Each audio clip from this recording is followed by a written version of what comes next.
You wanted the best. You've got the best podcast. The hottest podcast in the world. The Chris Voss Show, the preeminent podcast with guests so smart you may experience serious brain bleed. The CEOs, authors, thought leaders, visionaries, and motivators.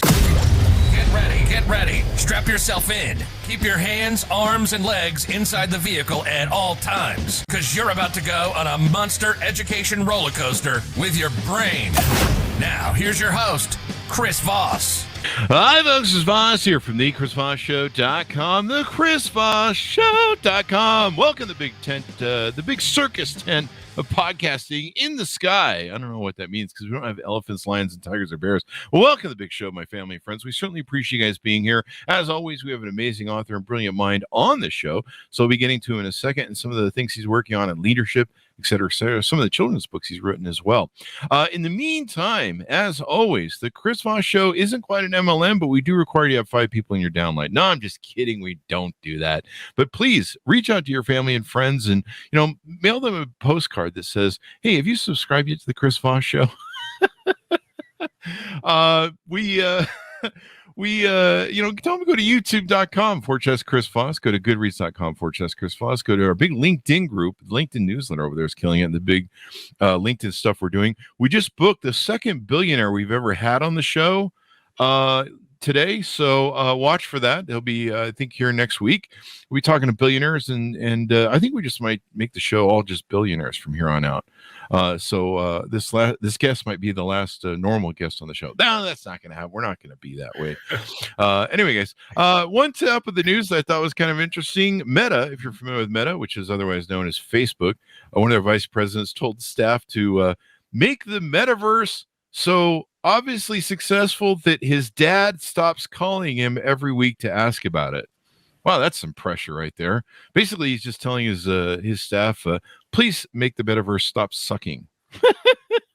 So there's that. Anyway, our newest author, and welcome to the show, is going to be Atlas Aultman. He is here to promote his newest book that will be coming out in June.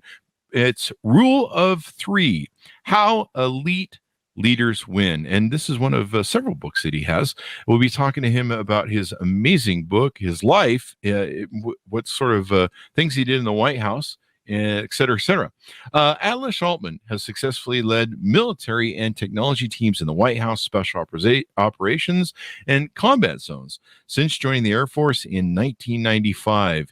He and his 16-year-old son recently teamed up and published a book series that garnered #1 best-selling rank on Amazon for over 2 weeks in preparation to self-publish his leadership lessons book, which we just aforementioned, and it's available to the public coming June 2023. He is now helping people write, speak, and win using his processes and experiences from the shadowy sidelines of history. I should put that in the movie voice. Welcome to the show, Atlas. How are you? Thanks, Chris. I am excellent now. Thanks for that awesome introduction. That's I love the word shadowy. You said it so perfectly. Yeah, it was like the whole "in a world gone mad." Atlas Aultman brings you the process and experiences from the shadowy sidelines of history. I don't do that well at all. I feel like a billionaire though, so yeah, let's go with that. We try to make every guest feel like a billionaire. So welcome to the show, Atlas. Give us your .coms, wherever you want people to find you on those interwebs in the sky. Perfect. Yeah, I'm on leaderstakit.com. So that's leaders like the word -KIT.com. Let's talk about a little bit of your history. Let's sell you a little bit to the audience and talk about what sort of upbringing, background, what got you in the military, et cetera, and focus on leadership. Yeah, I love myself. So let's talk about me. This is fantastic. I thought I was the only narcissist in the room. Early childhood, my dad left us. I ended up hanging out with my grandpa, who was a special operator. He taught me how to march, and my first words were "Hup, 2, 3, 4." I looked at him and I said, "Man, I want to be that guy." Everyone comes up to him for answers. And then my mom went and married another guy in the Army. He was fantastic at leading too. And I was like, I got to do this leadership thing. And apparently the military is a place to do it. So the recruiter came over and I said, I want to learn how to do leader things. Mm-hmm. And he sold me a bill of goods, as they always do. and I became an admin troop.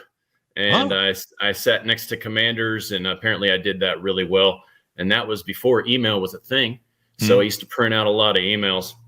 And one of them said, hey, general officer who I was working for, you can give a scholarship to anyone. And I said, hey, boss, can I do this? He said, yeah, go talk to the speechwriter. So Christmas, he visits me, pays for my education. I become a commissioned officer. And now 27 years later, I've worked at the White House, elite military organizations that people will never hear of because they're in the shadowy sidelines of history. Commanded some really fantastic teams across battlefields in Iraq and Afghanistan. We've opened the door to technology and innovative cells, but really innovation was where leadership is. In fact, if you look at all the leaders that everyone looks at now, people look at innovation first and they say, how do I be like that? So I went into that. Now my official title in the Air Force is Warfare Communications Operations. And I have a 17, which is an operator, Air Force Specialty Code, which I'm about to retire here pretty soon, and then help people with all the things that I learned and all of these special teams that I got to be a part of.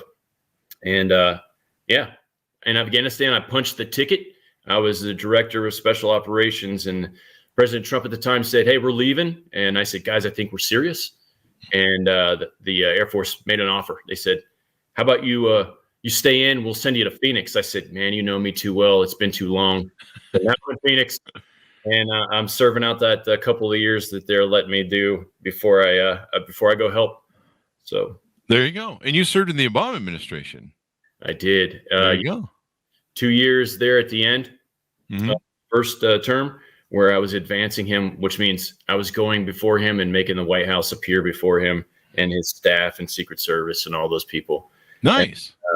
And then I lived at the White House for 2 years as his personal communicator, which means whenever somebody had a bad day, they would call me and say, hey, this is a bad day. And I would vet all of his calls for him if needed to be for military emergencies.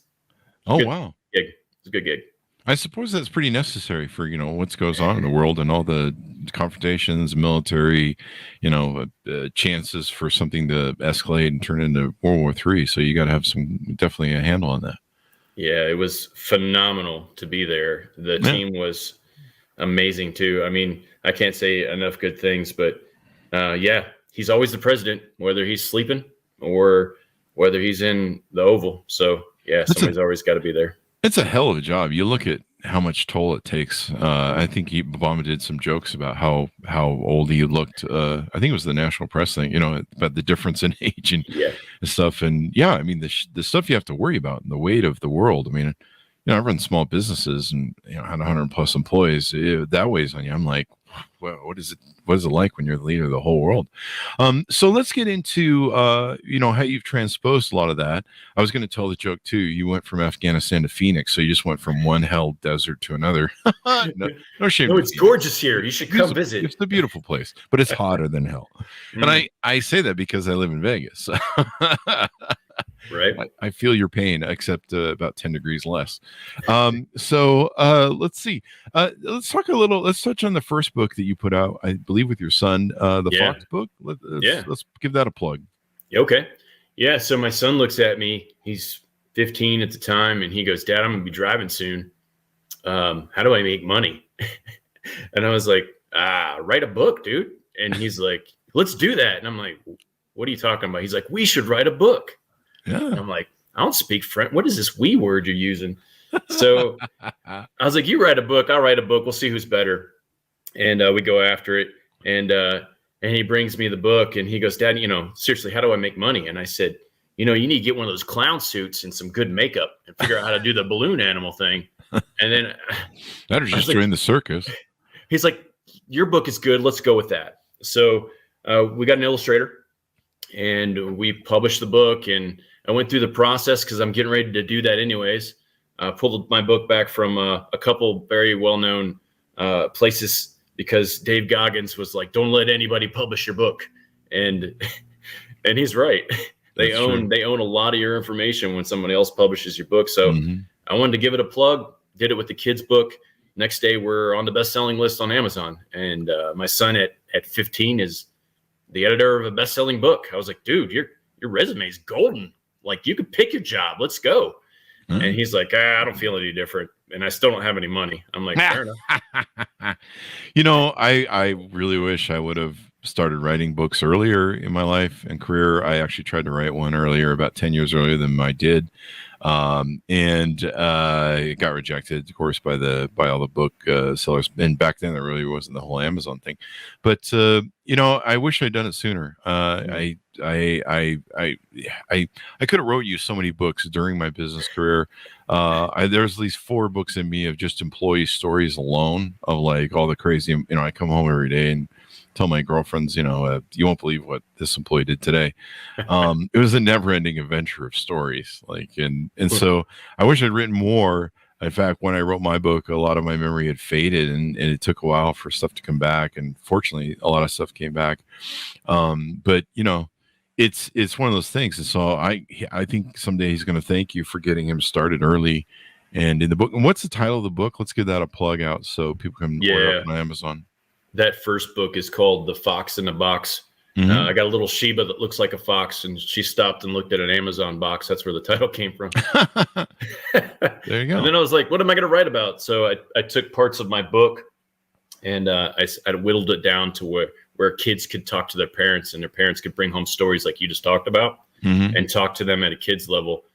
So I have questions at the end of the book that everyone raves about, and those questions, of course, have different answers based on the ages. So the book it's been getting great reviews, mm-hmm. but I never wanted to be known as a kid author. But whittling down the messages helped me on stages. We did Grant Cardone did a little competition he called the Great American Speak Off, and they did a TV show on that. And I auditioned, and I was one of the top 150 people in the nation on that. Nice. Telling a quick story about, believe it or not, my time at the White House. And what we talked about earlier, where the president has a whole lot of weight on his shoulder, I kind of tell the opposite side that no one sees. And that goes like this. While I was in an event site, I looked at the calendar and I saw a little thing called a meet and greet. I love those things. Mm-hmm. So I looked around, and all I saw was this guy in a wheelchair. And he was just kind of slumped over. And when the president came in with his booming voice, he's like, "Hello, young man." And immediately this guy's shoulders rocked back and his chest popped out. And his face that was filled with wrinkles, it just burst in this smile that made him just look young. Wow. And what's amazing about that is you don't have to be the president of the United States to speak that into someone's life, mm-hmm. to give somebody that feeling where a recognized leader, because somebody's looking at you as a leader, mm-hmm. recognizes you in a moment. And that got me to the national stage, and then I messed with it and screwed it all up after that. Well, you know, it is interesting what you mentioned, that leaders, leaders need to be conscious about the effect that they have. You know, that was the thing I talked about in my book. You know, the importance of realizing that people are looking at you. You know, there's a lot of companies I see where a CEO will put out, you know, some PR thing and about the company and their you know, mission statement or what their moral sort of thing is, and you'll look at the leader and he's doing the complete opposite, you know, of what he is espousing, or the company's espousing in their company's values, and you know, people see that. Like, people, it's almost like they don't realize that people are like, "You're full of shit." Like, we see right through you, and we see that you don't walk your talk and stuff like that. And the military is so good at generating leaders and leadership. We've had a few people that have done, I believe we have one of the West Point guys who does leadership and stuff, and I think for one of the top colleges. And the military is so good at that, and developing leaders, and, you know, teaching people leaders at every level. It's really important. So your book, Rule of Three: How Elite Leaders Win, is coming out in June 2023. You can pre-purchase it on the site if you go to your site there. Give us the .com for that again, so people can go there and pre-order. Leaders-kit.com is where you can pre-order that. Mm-hmm.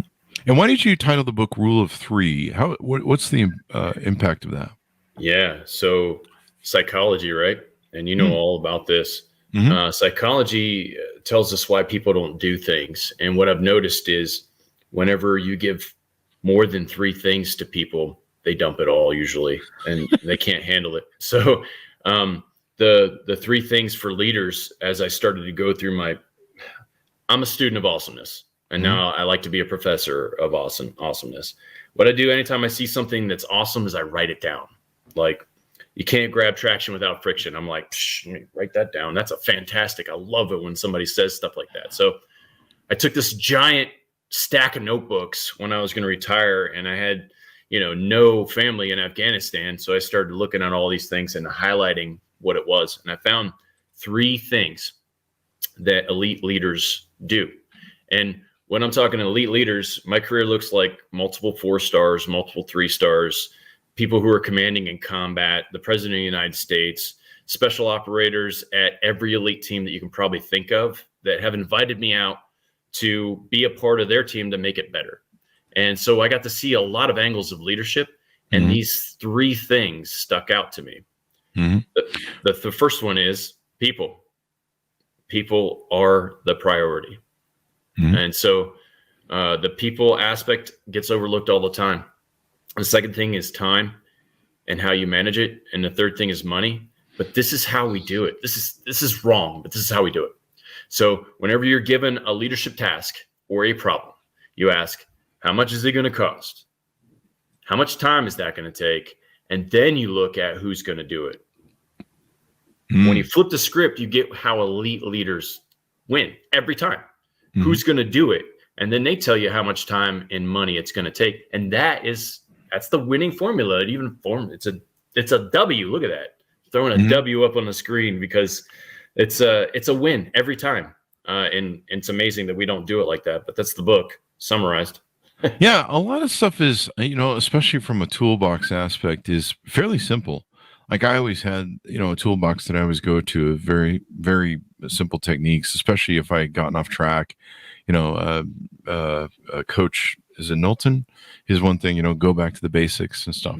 And so keeping it simple, and like you say, keeping it three things of focus. What are some other techniques or tease outs we can do on the book? Yeah. So from the people aspect, there's a lot of different mantras on how people look at that. And the common thing that I've gotten back with feedback on that specific topic of you can't always pick your people is, yeah, you can. So every time we've been given a team in the military, you said it pretty well. We get trained a lot in leadership. We do a lot of leadership training. Every year I'm doing something specific to leadership. And one of the things we do is a very old school mentality of you give somebody a job, you hire them to do it, and then you just expect them to do it. You don't monitor what they're good at. What I found on very elite teams is the elite leader will pay attention to everyone's qualities. They'll look at the positives and the negatives, and then they'll focus on the positives. So if you've ever heard of a SWOT analysis, that's strengths, weaknesses, opportunities, and threats. This is how CEOs, they do SWOT analysis to figure out what they're good at, what they're bad at, what opportunities they might have, and what their threats are. I get rid of threats, and I make it a SWO analysis. Oh, there you go. And what happens is you get the strengths, the things that you're good at, and you tell people to do those. The people that are good at those things will do those things for you, and they'll do it really well. And your weaknesses, you just find somebody that's good at it, even if they weren't hired to do it, because it's amazing what you have on your team whenever you start looking at it that way. There you go. And then you'll find more opportunities. You just drive over the threats. They go away. They just go away. And then you're just full force. And that always comes out as a question is, how are you getting so much money? And with budgeting in the government, they give it to people who win. And billions of dollars have flown through my organizations because we win. And we do it all the time. It's amazing if you just flip the script on that. So we're pretty good at it. We develop good leaders. It's I've been watching the dynamics between the Russian war in the Ukraine and how their leaders work. And I've seen a lot of commentary from the military leaders on why our leadership and our militaries work, whereas opposed to theirs doesn't. What's kind of interesting is like their military structure is a little different where, I mean, they have like top military leaders almost on the front lines because of, I don't know, I guess they have everybody's a leader over there or something. I don't know. Do you have any thoughts on that? I'm always kind of interested in that. Wow. You're reading my mind because I just pulled that one out. Okay. So General Patton, he came up with this thing called ground truth. And in World War I, he was a tank commander. He did a lot of tank things, and he used to pull his tank up to the front lines. And then when he was in World War II, he was a 5-star general. And one of the things he did really well was whenever he got updates from the battlefield, he called a flag, and he's like, that's not right. Let's go down to the battleground and get the truth, ground truth. So he would go and ask, what do you need? And then from the battlefield, they would tell him what it is that they need. I employed that same thing when I was in Afghanistan. If I had SEALs, for example, that needed something, I would go down and visit them as the senior guy from a directorate standpoint. And I wouldn't stay too long, but I'd be like, hey, what do you need? This is what I'm thinking. And then I would give them updates on other things we were doing. And then that drove the train faster because I asked the people who were actually doing the work what they needed. Yeah. It's amazing how many times we skip that step. But that's a military ground truth that I can plug it right into that question. That is awesome. Definitively, that is how it works. That's how it's supposed to work. There was another thing that I researched recently, and it was the U.S. Army's be no do concept. You ever heard of that? Yeah, I've heard of that. Yeah. Yep. Yeah,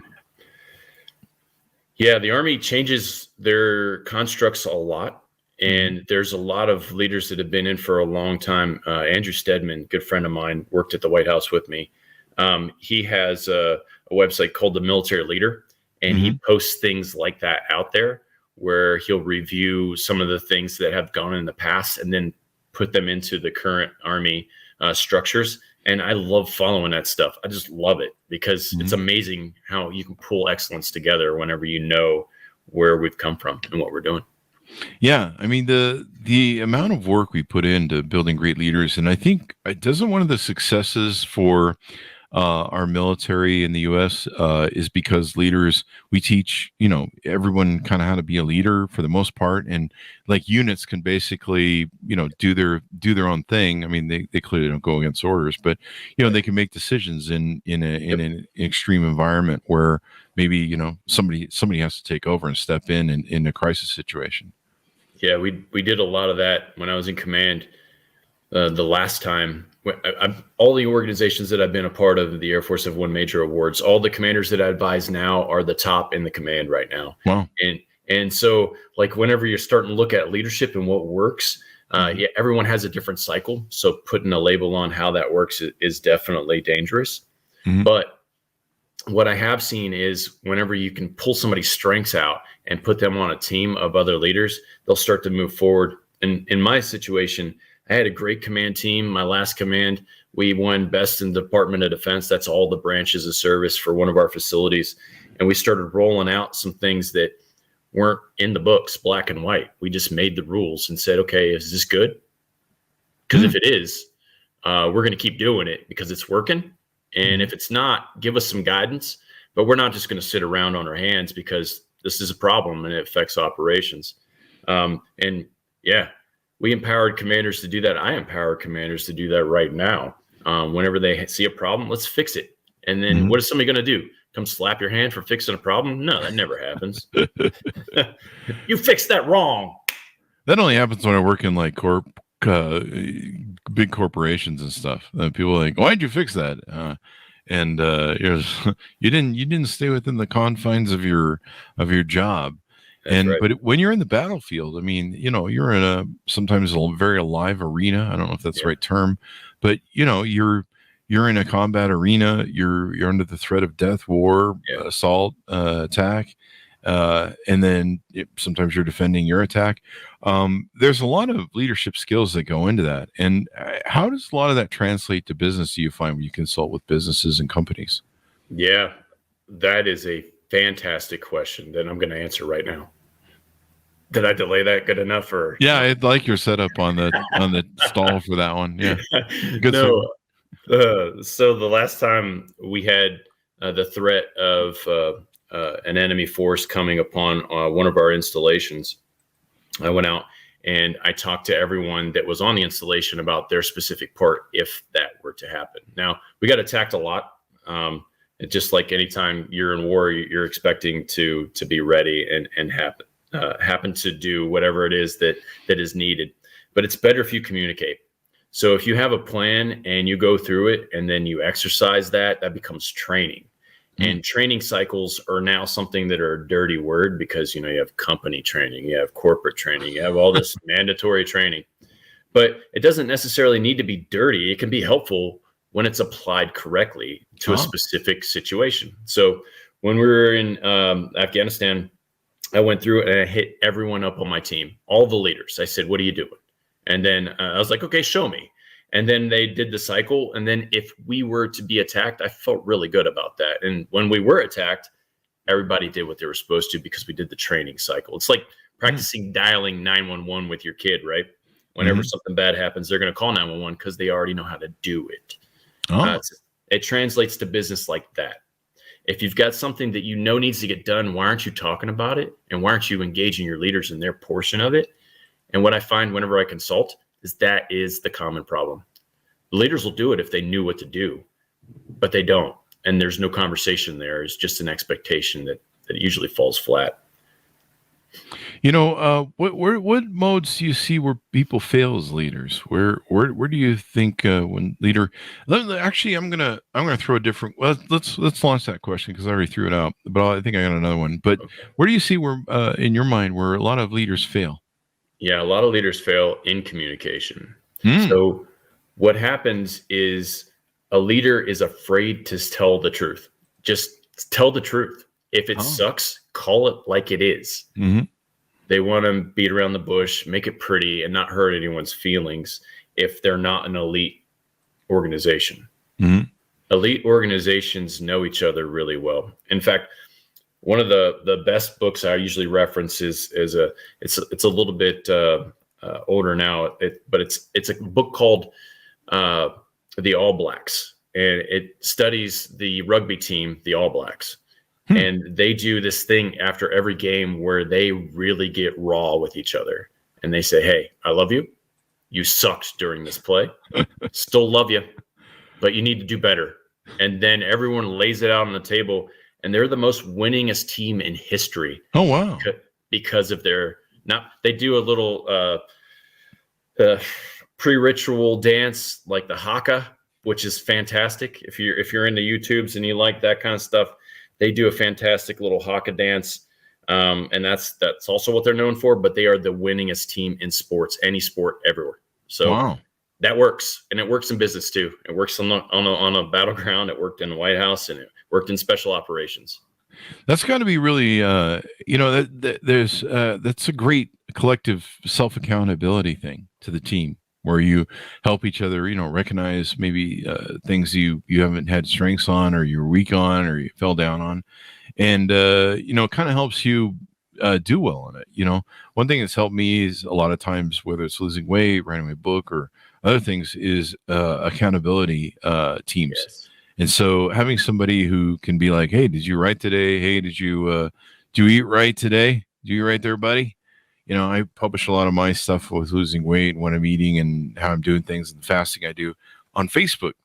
Yeah. Because, and by doing that, it kind of creates a public accountability thing for me where I'm like, maybe I shouldn't go get that burger because I got to tell people on Facebook, that I went and got a burger.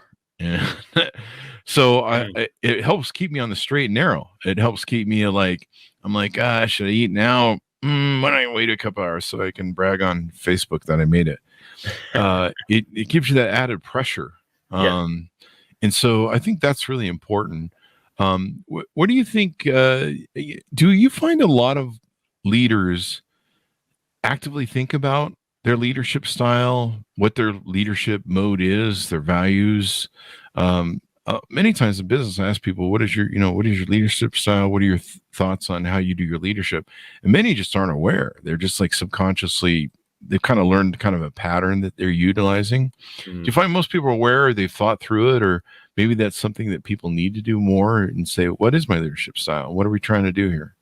Yeah, there are two schools of thought on leadership. There's the great man theory, which is you're born a great leader and then you build on that. I think that those type of leaders are the ones that reflect on their leadership style, how things hit and how they didn't. And they write notes like me. And then I think there are people that try really hard to be leaders and they're just better suited for management, where they can take a task, they can hold people accountable, they can be truthful. That's not really pointing anybody in a direction. It's holding them accountable. So the leadership portion in your last example is you're leading yourself. When you look in the mirror, you're holding yourself accountable to some other people. There's a management aspect to this, but you're internalizing leadership by making a path forward. And I think people get that twisted a lot. So the great man theory, you're born with it. Those people definitely look and reflect and are always looking at what they can do to be better. And the people that aren't good at it, that are trying, that are learning how to be leaders, yeah, they're not as good and they don't do it as much. They might do it every once in a while when they're made to in company training. Yeah. I mean, I used to be an introvert. I used to watch more than I talked and be but I was an analyst and I was also a strategist. I mean, I was playing strategy games very early on, just almost like an addiction. And I still do a lot of the online games that I play. I'm all about strategy. I mean, you can throw meat to an attack or you can just act as a blunt object. But to me, I'd rather do things strategically or try to do things strategically. And one of the biggest challenge that I get from those games is, being able to do strategy on the fly and plan and even in the heat of the moment or in a situation where, I don't know what the military term would be, but where you're in a fight or flight attack situation or defense situation where you can, take a breath and actively use your brain to teach you other things. We had one of the astronauts on the show from the Apollo 13, was it Apollo 13 failed flight? And, one of the things they do is they condition the astronauts to not react emotionally to anything, to think through the process, and they teach them so many different processes on what to do if this fails, what to do if that fails, and they practice them through thousands of potential failures, and basically to teach them to have this thing where they don't react emotionally. And I forget the term that it was the title of his book, but it's basically Don't Panic Early, I think was the title of his book. And so it was an important aspect in them surviving the Apollo 13 failures. Don't panic early. And I've really stuck with that, and I've tried to develop myself to get to a point where I can utilize that, where I'm not panicking, where I'm going through the process. Okay, where are we at? Sometimes on my online gaming Call of Duty teams, I'll say people, hey, let's all calm down. Let's take a breath. Let's not get lost. We're getting lost in the moment. Let's take a breath. Let's reanalyze, reposition, figure out where we're at. And it makes all the difference in the world. Yeah, it really does. We employ in the military a thing called box breathing, and that allows you to kind of take the situation in and then assess it. And it looks like this. You take in a deep breath for 3 seconds and you hold it for 3 seconds. And then you let the breath out for 3 seconds. And then you hold it for 3 seconds. And then your mind and body connect. Really? Yeah, I've modified it a little bit for whenever I get on stages. When you're looking at thousands of faces or you're looking at bright lights, one or the other, people get freaked out like a deer in a headlight sometimes. I modified it to be just a 3 breathing cycle. So I do 3 things. I breathe in and I hold it, and then I let it go. And then by that time, I'll feel my mind and body connect, and then I know what to say. Yeah. And then it's a great way to center yourself, huh? It absolutely is. And the best thing about public speaking too, and I always teach everyone this, is when you get on that stage, take in that power, because you're going to feel that presence in silence, and everyone's waiting for you to speak. And that's how you capture the room every time. I usually just exclaim, "I have all the power." Do you rip your shirt off too? Because I do. I was tear it thinking just about like the doing Hulk, that. just like the Hulk. But then the HR departments came to me and said I can't do the rip shirt, strip down thing anymore. I think So. I've been thinking about it a lot lately, and I think I might not do it either. Yeah, this might be bad. Yeah, especially those big Fortune 500 companies. You know, they have like certain rules, but you can still turn green and everything. So that yeah, yeah. The Hulk smash, Hulk speak. Arr, arr. So this is really good. What other sort of aspects do you have in the book, or anything you want to tease out to get people to pick up and order the book? Yeah. So for me, I talk to an elite mindset, and this is something I think is missing right now. So where I will tease this out is Simon Sinek. He did the most popular TED Talk ever called Start With Why, and he explained the golden circle. So Simon said, why? Next up is you. All right. Your mindset, what you do in the mirror, like Mel Robbins will tell you to do a high five in the mirror. That works, by the way. I teach that. People are like, hey, that must be something you just teach. No, I mean, I've done it and it works. I don't do it all the time. But when you start looking at your own mind and what you're letting in, then you get a Mel Robbins action tied to Jim Rohn theory, which is, you got to pull the weeds out of your garden. And if you're not doing that, you're going to start beating yourself up on what you didn't do instead of all the awesome things that you did do. And it goes right back to a lot of the theories that I talk about and summarize in my book, but it's an elite mindset. It doesn't matter what you do. If you're part of a team, you got to be the best at it that you can. You have to be elite. So for my community, as a warfare communications operator, if I don't do my job, books get written and movies come out and people die, and it's never a good day. So I used to tell my team that. I'm like, guys, that can't happen while I'm here. You do understand the importance of your job. Like, you're not the guy pulling the trigger, but you're making sure that guy goes home. Yeah. So you're an elite person on this team. You're a special operations communicator. You better live up to it today, or I'm sending you home. Yeah.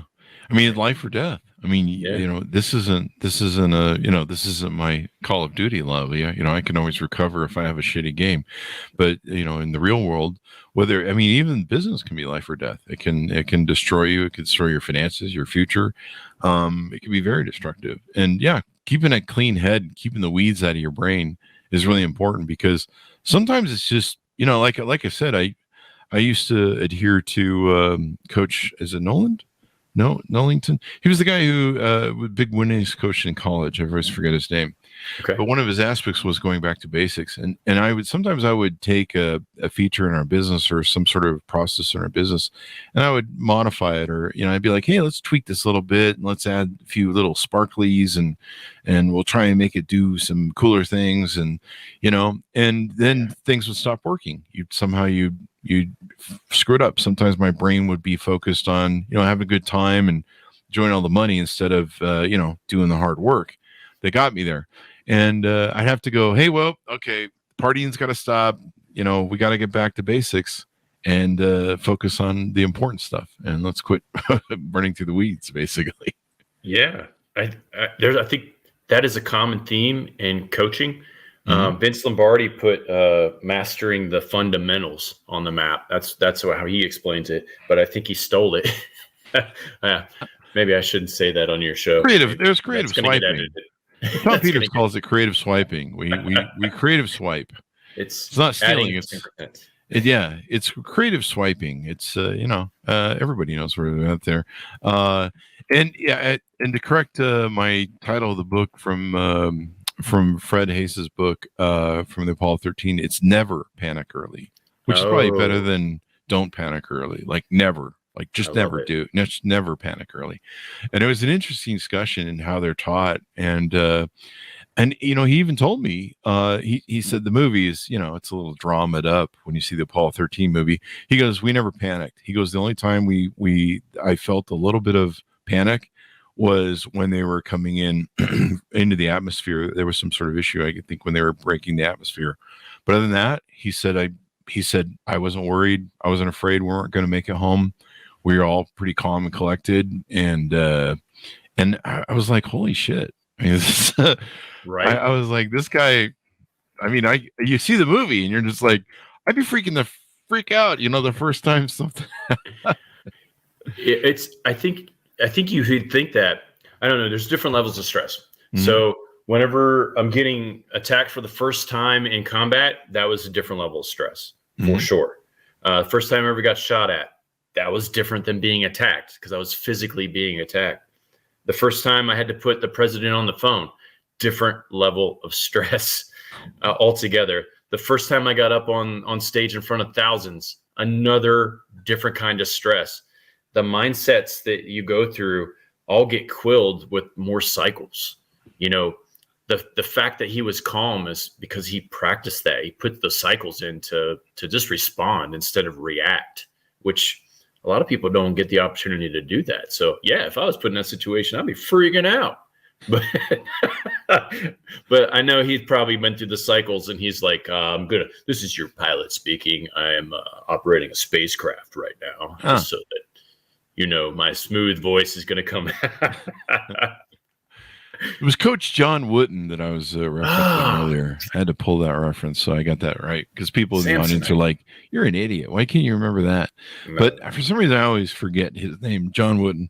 But yeah, he had a lot of great principles of leadership. 12, I think it was like the 12 steps or 12 peers. It was a tiered pyramid system. But going back to basics, sometimes you really get off brand, especially when you become successful, and then you're like, why is everything failing right now? Why is everything getting mucked up? And it's like, go back to basics. So there you go. Anything more you want to tease out on your book on leadership, et cetera, before we go out? There's one of the things that really put me on the map. This last book, my son and I actually worked together and tried. And the premise of this last book, called The Fox and the Talks, very similar title, it's not what you say, it's how you say it. So as a leader, as a parent, as a teacher, as a whatever teammate, whatever you have to say needs to come through a process somehow to come out correctly. And I didn't know the world needed that, but that one popped that red ribbon on our last book so quick because of the message that it carries. And I just wanted to put that out in your audience too. I know podcasts are exactly, you're hearing exactly how we say it. And the message isn't the first time. This is not the first time I'm delivering a message to a larger audience. It's different every time I say it, but it's how you say it that matters, not exactly how it's said. So I wanted to give that to you.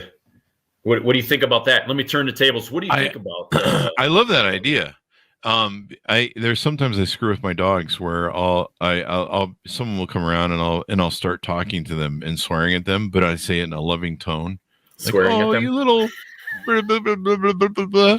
And then they're with their toes are wagging. And my friends will be like, you're cussing out your dogs. And I go, but it's the tonality, it's how I say it to them that makes all the difference. So, I love that sort of example, and I call my dogs, they have like 5,000 names and, so I call them all sorts of names, but it's the tone. They hear that you love them, that you care about them through their voice. And I think, I heard someone say recently that, your people need to know that you care about them and empathize with them. How important is that in leadership and in having your people be aware of that? Yeah. People don't care about what you know until they know about how much you care. Really? And I love that. Yeah. That's my 10% change to a very popular phrase that was put out by Carnegie Mellon. But the premise is there. It's people. So I have a product that I provide to CEOs that are taking that next step. When they grow to a certain point, usually it's between the 8 and 10 million range, they have to grow their team. And what that looks like is a new person comes in after the success, and then that whole dynamic changes. So what I tell them to do is this little thing I call an owner's manual. and every general officer does it. Every commander does it. And I did it. I stole a whole bunch of things from a whole lot of places and put it together to make my own product. And I call it an owner's manual. And what it is it's how I operate, but it's not just how I operate. It's who I am. Mm-hmm. So it describes all the things that would cause a rumor mill. Like, hey, I'm not married. Hey, I have kids. Hey, I have a dog that I like to cuss at every once in a while because it's a Shih Tzu. They're a lot like Siberian Huskies, from what I understand. But it's hard lines. Whenever you put those out there, it goes back to the communication. Whenever you explain to someone how they need to be a part of the team, they'll fold into place and they'll become a very productive part of that team. But that product fast forwards all of the things that make things awkward for the new team member to come in and start performing. Mm-hmm. And then everyone sees that person as a team member instead of a competition or an obstacle or somebody to work around, because that product helps tease out some of those questions. There you go. Well, this has been really insightful and stuff to have you on the show. We really appreciate it, man. Yeah, thanks for having me. This is awesome. I've been a fan for a couple weeks now. I'm kidding. There you go. Well, we'll make you a bigger fan, and then all that good stuff. So give us your .com one more time so we can find you on the interwebs. It's leaders-kit.com. There you go. And order up the book, folks, wherever fine books are sold. Actually, you'll be needing to order it on his website. Rule of 3, How Elite Leaders Win. Are you going to release this on Amazon when it comes close to the thing, or is this going to be still a private affair? Yeah, it's going to go everywhere. So Amazon, Barnes & Noble, Wall Street Journal, let's be on the bestseller everywhere. There you go. That's definitely important and all that good stuff. So you want to take advantage of that. Let's give a shout out to one of our, latest review on the Chris Voss Show. This came out February 26, 2023, thanks to amzn.to from Canada. All the way from Canada. Wow. Our wonderful neighbors to the north, take off. I'm a big Rush fan, so there's that. He wrote, passionate, powerful, and potent. Latest reviews. Wait, is this on my show? Get ready to explore topics from all perspectives, unabashed commentary with compelling and thought-provoking ideas, a breath of fresh air, and a much-needed time. I'm touched. Thank you very much, amzn.to, for the 5-star review on the Chris Voss Show. There you go. And we couldn't do it without brilliant authors and people on the show, like Atlas Aultman today. Thank you, Atlas, again for coming on the show. We really appreciate it. Thanks, Chris. Appreciate it. There you go. Thanks, Simonites, for tuning in. We couldn't do it without you either, because we need you guys. Otherwise, what else would we just be sitting here talking to ourselves? Go to goodreads.com/Chris Voss, youtube.com/Chris Voss, the big LinkedIn group, the LinkedIn newsletter, all the stuff on LinkedIn. It's pretty crazy what's going on over there. Be good to each other. Stay safe, and we'll see you guys next time. That should take us out.